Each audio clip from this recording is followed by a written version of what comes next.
So yun mga kalingap, pagpalang umaga po sa lahat ng mga viewers. Mga kalingap, kumusta po kayo dyan?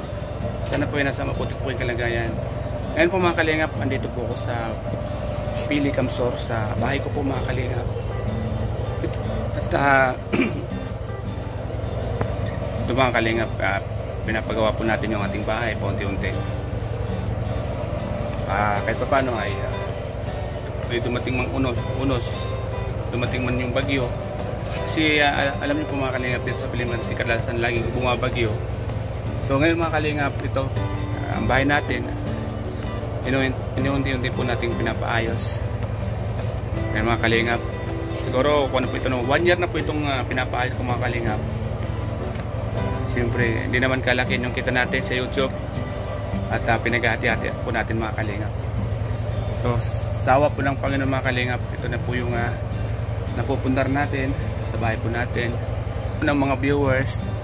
Ito mga kalingap, ito nabuo na po yung dingding, bali pampasya yun, kailangan ko pong patanggal to gilid, pero na simentuhan ko na po sa side. At yung pinto natin mga kalingap, yan di pa po nakakabit yung pinto kasi nag-ipon muna po tayo ng pera mga kalingap para mapagawa natin to. Tapos pa po yung mga kalingap, wala pa pong flashing mga kalingap. Kwarto ni Kat, di pa po matapos yung kwarto ni Kat mga kalingap. Ito po yung isa sa mga pinapagawa ko sa kwarto po ni Kat. Di pa po matapos, ipon-ipon muna po tayo mga kalingap. I-vlog natin para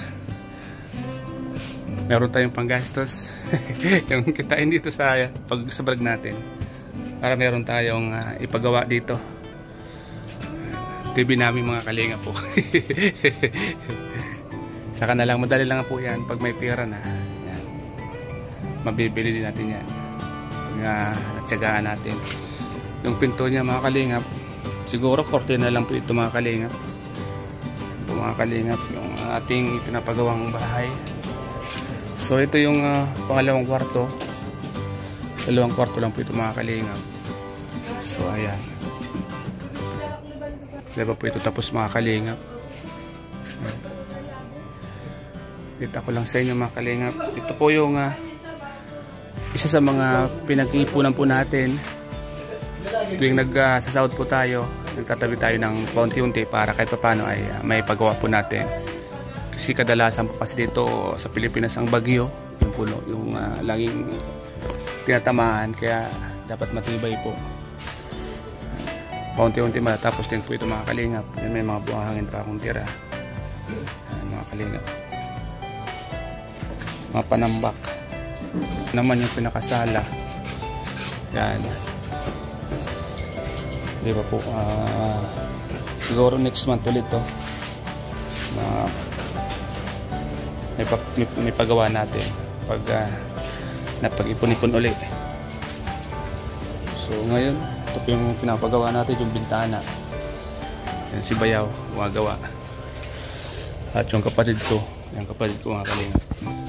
Ito po yung pinapagawa natin para safe, kasi nasa likod po ito, baka sa gabi pasukin, nahirap na. Mga kalingap po, konting tiyaga lang matapos din to.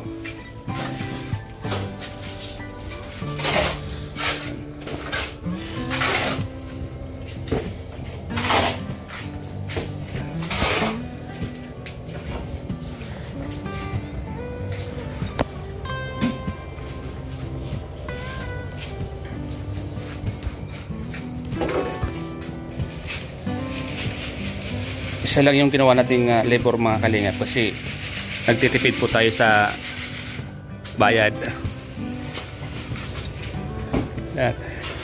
Siguro pag mayroon akong pangbayad sa pangalawang labor, siguro kukuha na po siguro ako. Sa ngayon po ay tipid-tipid muna po tayo para makaminus-minus tayo, kasi mahirap po ang buhay ngayon. Yung ibabayad ko sa isang labor, may ibabayad ko sa kailan.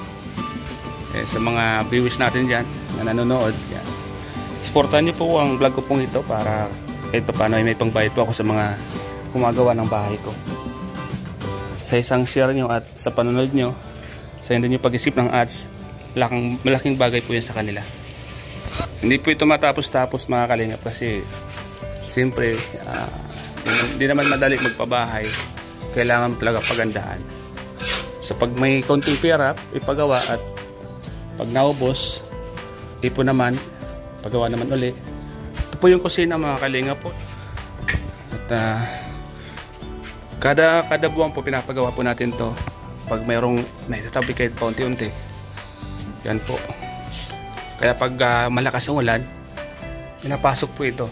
Kaya ngayon may naitabi naman tayo ng kaunting pera, paggawa naman natin hanggang sa matapos. Yan ang kalingap. Yan po. Pipis po siya. Mag-isa lang po siya kasi tsaga-tsaga muna sa isa. At malaki naman po ang kanyang katawan. Kayang-kaya naman mag-isa. Kita mo, exercise na yan eh. Kaysa mag-gym po siya, magbabayad siya sa gym. Yan na, dyan na siya mag-gym. Huh? Magkano pang babayaran sa gym? 150 pa isang araw. Dito, libre na siya eh. Pag-gym ano. So yan po mga kalingap, salamat po. Update po ito sa ating pinapagawang bahay mga kalingap. Sa mga viewers natin dyan, share naman po nitong video vlog na to. Salamat po sa inyong panonood. God bless po.